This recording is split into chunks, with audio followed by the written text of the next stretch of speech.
That's horrible, isn't That's it? terrible. That's lowered the value of this podcast. Yeah, we're going to cut that bit out. Yeah, cut that. G'day, art constructors. How you going? I'm Kenny. That over there, that's Josh. And today we're going to tell you all about how you can facelift your home using Colorbond. Get in focus. And today we're going to tell you all about how you can facelift your home using Colorbond steel, how to do it properly, and all the little tips and tricks, a couple of stories thrown in all the way on the Constructing Art podcast. All right. Podtrack's recording.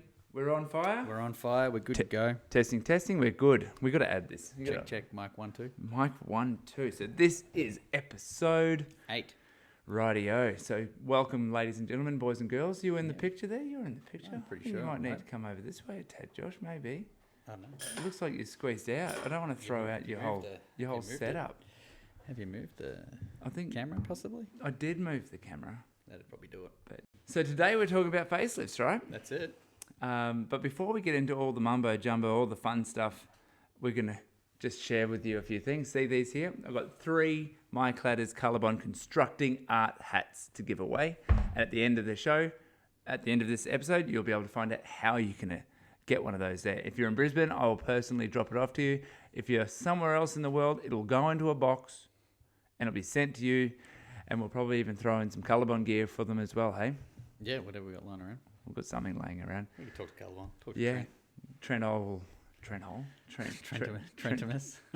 Old Trentimus Maximus. Just one last thing before we get going. Young Diggers and the Wallopers, which is the Golden Oldies.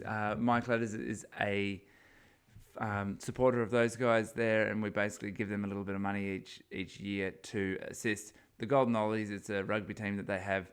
Basically, it helps them stay as a team once they get over and they're maybe not out on active duty and they're in the office, but to help them with depression, to help them with all the rest and keep them active. And it just goes towards funding their events. Yeah, what they need. The other one is Young Diggers, which is close to heart because over here Josh is a digger himself, I guess. Yep. Is that the word? Are you a digger? I was. You were a digger? Was, not anymore. So basically what Young Diggers does is it supports families of injured soldiers and police force, first responders, fireys, ambulance, and it supports them when they've been injured and they need anything, really. Dogs, support dogs and things like that. So big supporter of these guys there, and I just wanted to put that and add that in here today just to let everyone know that we're not just selfish, narcissistic, money-making, hungry people. It's just good to be able to share. And if anyone's interested, go on the Young Diggers website or the Golden Oldies Rugby Union site of Queensland, and if you're interested in donating, I'm sure they'd appreciate it. Yeah. Well, all of that out of the way, Primal Agency, they'll get their video somewhere thrown in along the way, and let's get into the podcast. Yeah, so facelifts, talking about changing the facade of your home. It's pretty easy to achieve. You don't have to take everything off. You can put it straight on over the top, which is a common question we get asked, actually. Yeah, so the first, that's what we, again, this is the second time we've done this because we got thrown off and the SD card and the camera filled up. However, how to change it. So what do we have to do? What's involved? So you at home, you go, I want to upgrade my house. I want to render the brick. I want to take that weatherboard off and put some Colorbond cladding on there. Now, essentially, cladding can be fixed over the top of any other cladding. Doesn't matter what it is. As long as you can get to the structural support underneath, you can put it over anything. That's it. You can also remove everything and put it on as if it was like on a new build. Yeah. It will be more costly, and it doesn't always need to happen. Generally never needs to happen. When would it need to happen, Josh? When we need to find out what's going on with the structure underneath. Has the cladding been leaking a whole stack? Is it because the existing cladding is not installed correctly and causing an issue? Is it completely rotted and not going to support anything? Yeah. They're really the kind of main reasons that we kind of need to get to the structure behind and basically treat it as if remove and do as new. Yep. Otherwise, we can just install the buttons directly onto what's there and it's already waterproofed and just hide that it was never there in the first place. So I guess it comes down to two different angles. If you're doing remediation work, like you've got problems, Yeah. then it's a good idea to pull it off. Mm. If you just really want to make it look pretty, Yeah. We just yeah, Put it over just the top. put it straight over the top. So we've done multiple jobs where, like right now, we're in a job at Balimba, which is we're pulling all the FC off, fibre cement cladding, because it's leaking all around all the windows, and they've had to replace beams. They're replacing framework in the house, and so we're going over the top after the builder's done that and putting new cladding. And other places where the old cedar weatherboards, the timber sort of like shingly weatherboards, where they've all split, and it's, instead of being nice and even like a proper hardwood weatherboard, they're all over the place, and that just needs to come off. It's too hard to get that in. So essentially, you can install Colorbond, any type of Colorbond cladding except mini orb.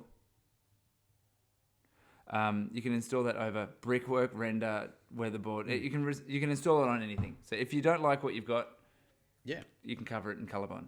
That's it. I mean, we had that project out at Hillock Street in, where's it, Camp Hill? Yep.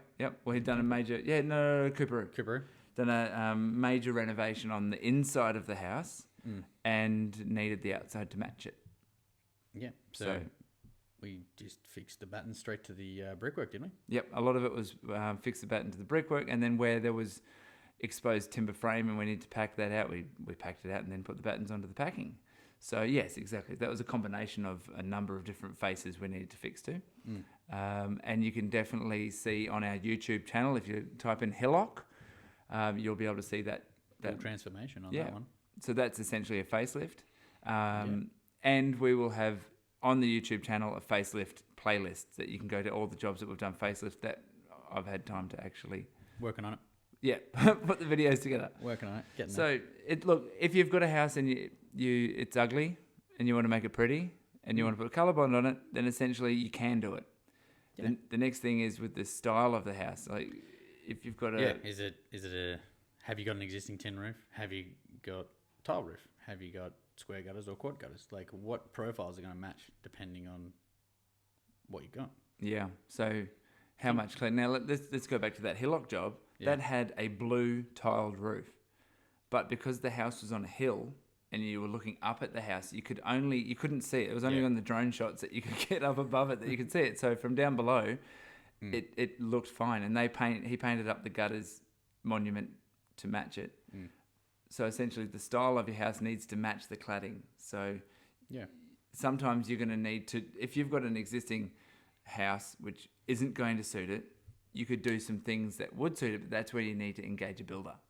Yeah. So talking about engaging a builder. To do a facelift, you don't need to engage a builder. No.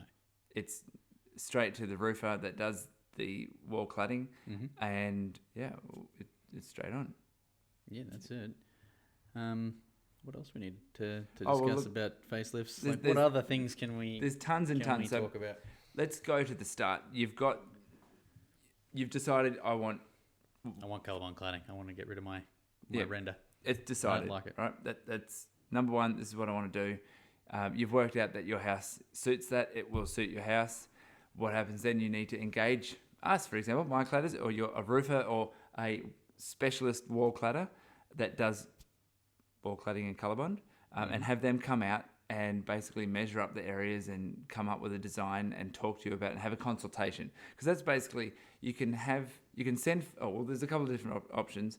If it's a major project where there's a lot involved with it, a site consultation will be really required. Yeah. Realistically, because we've been really, really busy. So what you've been doing, Josh, is asking people to send through your plans of your existing house. It depends on how old your house is. If it's relatively newish, like 10 years old or whatever, then you should be able to obtain the plans pretty easily. You may already have them and send them through. And how do you get those plans? You can go to council, city council, whether it's Brisbane, Ipswich, Bondi, Sydney.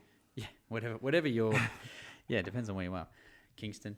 It all depends on which council you're affiliated with, your suburb. Yeah. You can send off to get those from them, and then once you've got those back, just quick little description of which areas you're wanting to change. Yeah. And then send them through. I can scale off the plans and some mark up the photos. area. Some And photos really help too, right? photos of what's actually there now. That's probably your first point of call. Is a good thing to have.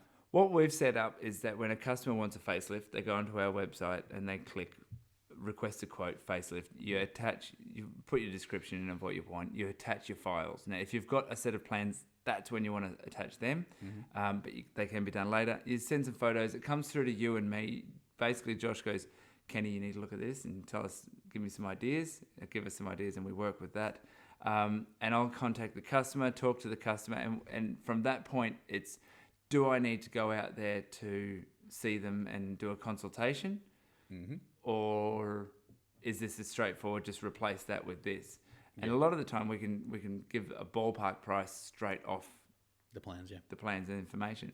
So once it gets to the consultation, generally in our business, I'll go out. You've gone out before, and other employees have gone out in the past, but generally I'll go out because I'll see, this is what you can do here, this is what you need to do here, and I'll have a meeting with the client as to what needs to happen. At that point, then you'll have an understanding of, okay, I need to do this, this, and this.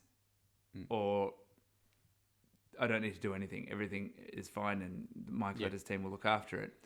Or I need to engage a builder. So it's at that point there that you'll find out what the size of your project is going to be, opposed to the cost. Because we find a lot of the time when people are doing the wall cladding, they're not just upgrading their wall cladding. They're going to put an awning deck on. They're going to put a new decking. They're going to renovate rooms on the inside of their house. They're going to change windows.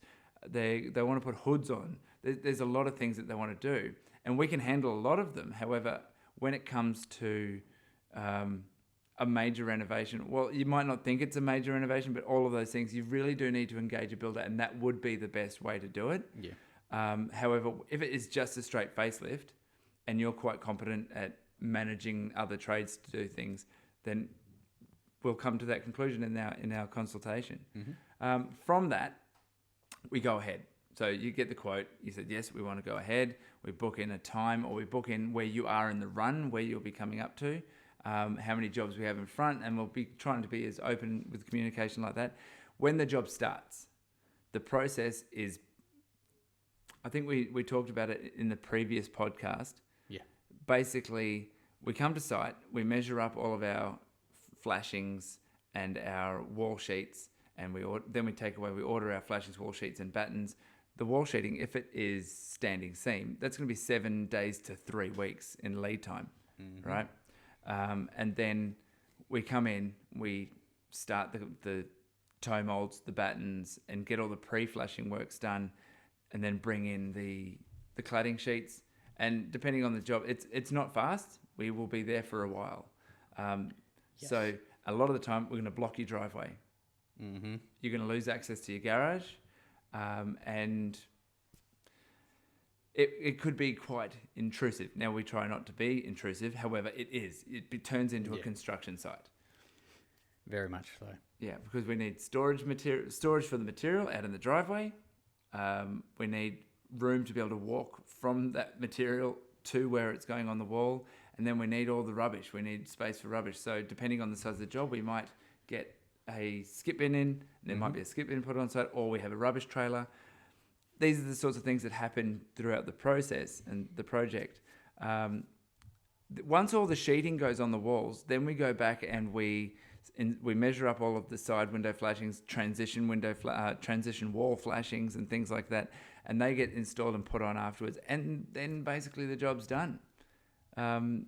That's kind of it. And as we go through the project, quite what we like to do in doing in the facelift is ensuring, because it's not a new build, it's a renovation, and there's a lot of the time there's options where we could do a few different ways of doing things. And so it's a good point that I go to the client and say, hey, well, at this point, do you think we should do this, or do you think we should do this? And that's because that's trying to get some feedback from the client, so the client can also own part of that art that they're constructing that we're doing, right? Yeah, well, it's their home. Yeah, exactly. So if you look at Ballada Street, and if you look on House of the Year 2022 Ballada Street, on the main front face of that house, it was going to be a big bold flashing that ran across the whole front of the house. Instead, we actually ended up running the sheets all the way to the top, and it changed the whole look of the house and looked amazing. Now, in that instance, when I was like, how do we do this? Do we do this or do we do this? I got Paula out and I said, Paula, what do you think? She goes, if you could run it to the top, that'd be great. And the difference that made for her was the fact that she felt empowered, like she had part of the construction. Like they were leaving it all up to me to design it all, though they felt empowered with that. And so as part of the process, it's very important to be communicating with our clients in that aspect. So I'm burbling a bit there, sorry. But that's an important part in the process to make sure that you get the right outcome. Yeah, well, like I said, it's your house. You're the one that's living there. You really don't want it. I think we said this in the last. We may have said this in the last podcast. That you don't want to just be, I can live with that. It's like, can you live with it, or can you live with it? Yeah, that's the learning to live with it. I think I said live to live with it. Learning to live with it. I can learn to live with it, or do you want to live with it?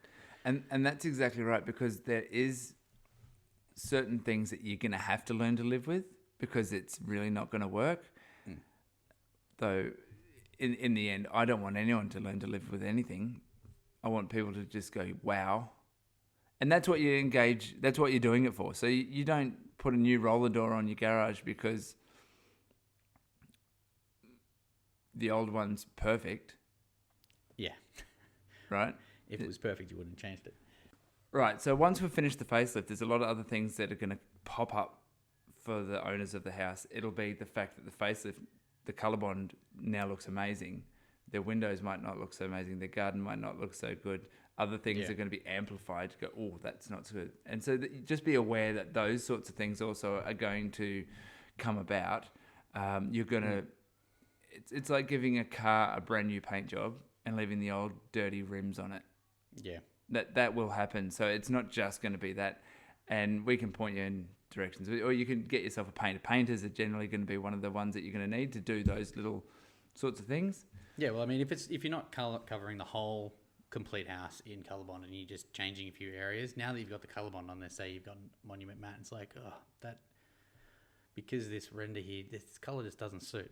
But I really wanted that black cladding. Yeah. But now this paint on this render doesn't suit. So now you got to engage a painter, change the colour. So similar to Thornside. At Thornside Road, the house that we did there, we cladded in Deep Ocean, was ironstone. I think it was Ironstone. In ironstone corrugated iron. Yes. They ended up, when we put them, like, oh, we can't put the old downpipes on there. They're going to look horrible. Can we put some nice Colorbond downpipes on? But yeah, we can do that for you. And then about 12 months later, obviously budget allowing, they rendered all the brickwork that was still there because they didn't like the look of the brickwork. So they rendered that. So because it stood out to them, before the brickwork looked fine.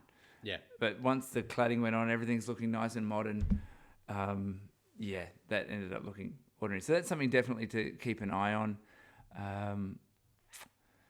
It becomes an ever-evolving process to make it look nice. Well, essentially it is a renovation, though. That's the thing. So it's part of a renovation.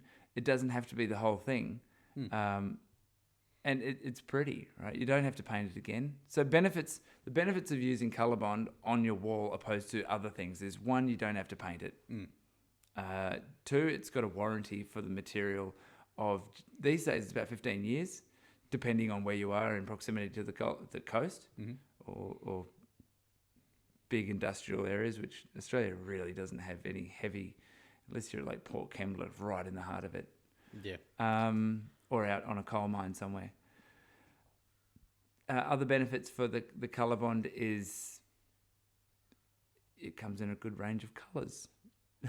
And you can actually paint the rest of your house and render in the colours of that, and it matches really well. So, and it will go with your roof if you're re-roofing. So there's lots of benefits for using Colorbond as the wall cladding, and there's not really that many secrets.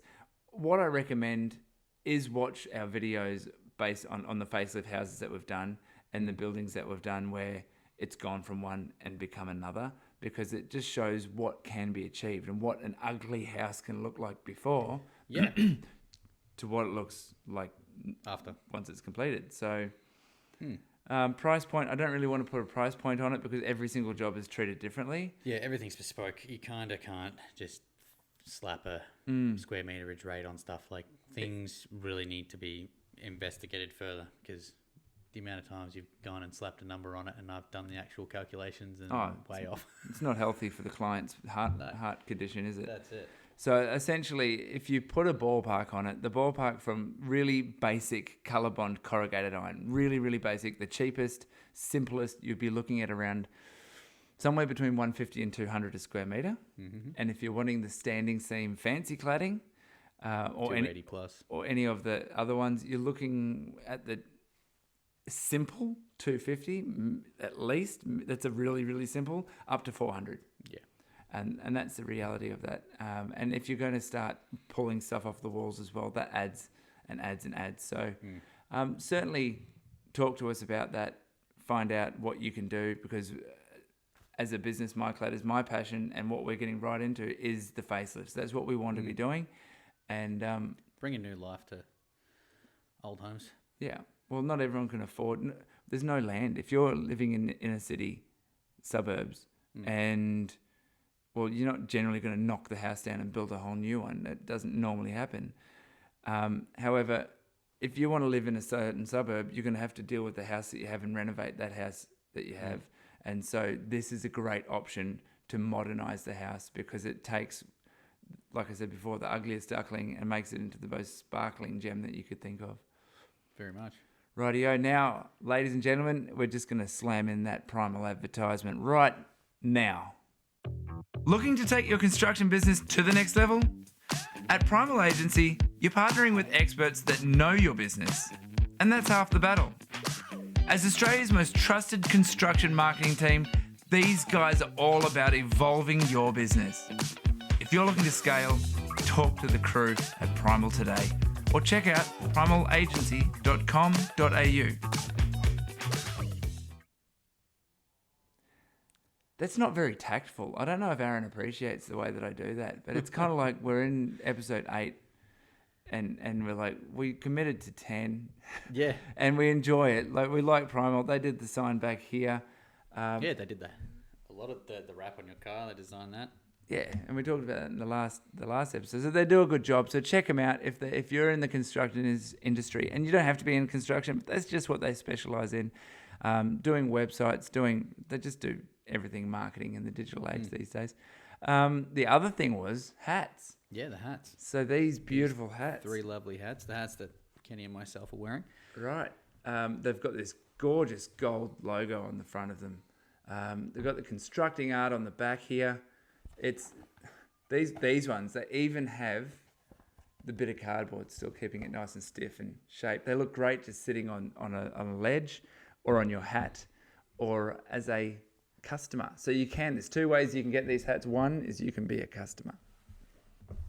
2 is in the next 10 podcasts, which are going to commence early 2023, we are looking for requests of what to talk about and what you would like to know about in and around the Colorbond world, whether it's fencing, whether it's guttering, roofing, and just things in particular that you want to know about.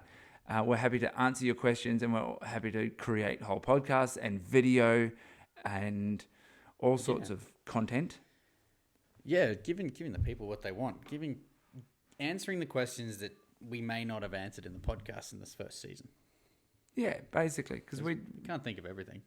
No, so you guys at home, you're the ones that ask us all the questions, and if there's one that you want to know about and we do a video of it, we go, yep, let's do one on that. One of these is for you guys.